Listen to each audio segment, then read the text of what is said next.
బంగ్లాదేశ్లో operation devil hunt. బంగ్లా తాత్కాలిక ప్రభుత్వం దేశవ్యాప్తంగా భారీగా దాడులు చేపడుతుంది. 1300 మందిని అరెస్టు చేసింది. టార్గెట్ ఎవరు, ఎందుకు? షేక్ హసీనా మద్దతుదారులే లక్ష్యమా? ఈ ఆపరేషన్ వెనుక అసలు నిజమేంటో ఇప్పుడు చూద్దాం.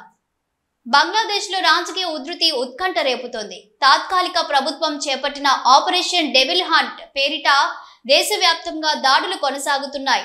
దాడులు, అరెస్టులు, ఆకస్మికంగా రేపిన ఉద్రిక్తత ఇవన్నీ కొత్త ప్రభుత్వం అధికారంలోకి వచ్చిన 6 నెలలకే జరిగాయి. ప్రధానంగా హసీనా మద్దతుదారులే టార్గెట్ అవుతున్నారనే విమర్శలు గట్టిగా వినిపిస్తున్నాయి. ఈ ఆపరేషన్లో బంగ్లాదేశ్ ఆర్మీ, పోలీసులు, ప్రత్యేక భద్రతా యూనిట్లు భాగమయ్యాయి. దేశంలోని కీలక నగరాల్లో సోదాలు నిర్వహిస్తున్నారు.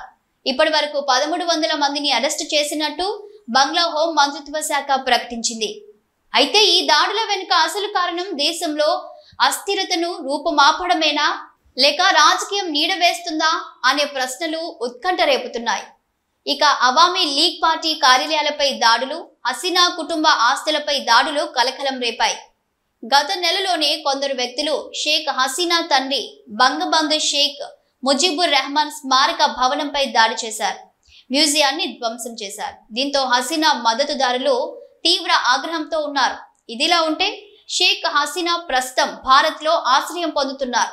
ఆమెపై, ఆమె మంత్రివర్గంలోని ప్రముఖులపై ఇంటర్నేషనల్ క్రైమ్స్ ట్రైబ్యునల్ అరెస్ట్ వారెంట్లు జారీ చేసింది. ఈ పరిణామాలన్నీ బంగ్లా రాజకీయ భవిష్యత్తును మరింత సంక్లిష్టం చేస్తున్నాయి. ఆపరేషన్ డెవిల్ హంట్ పేరుతో బంగ్లాదేశ్లో కొనసాగుతున్న ఈ కూసింత మిలిటరీ స్టైల్ ఆపరేషన్ దేశ రాజకీయం ఎలా మారుస్తుందో చూడాలి. దీని ప్రభావం భవిష్యత్తులో కూడా తీవ్రంగా ఉండబోతుందని విశ్లేషకులు చెబుతున్నారు. మరి ఈ ఆపరేషన్ హసీనా మద్దతుదారులపై కక్ష సాధింపేనా, లేక దేశ భద్రత కోసమేనా అనేది బంగ్లా రాజకీయాల్లో త్వరలో స్పష్టత వస్తుందా? కాలమే చెప్పాలి. దీనిపైన మీ అభిప్రాయం ఏంటో కామెంట్స్ రూపంలో తెలియజేయండి.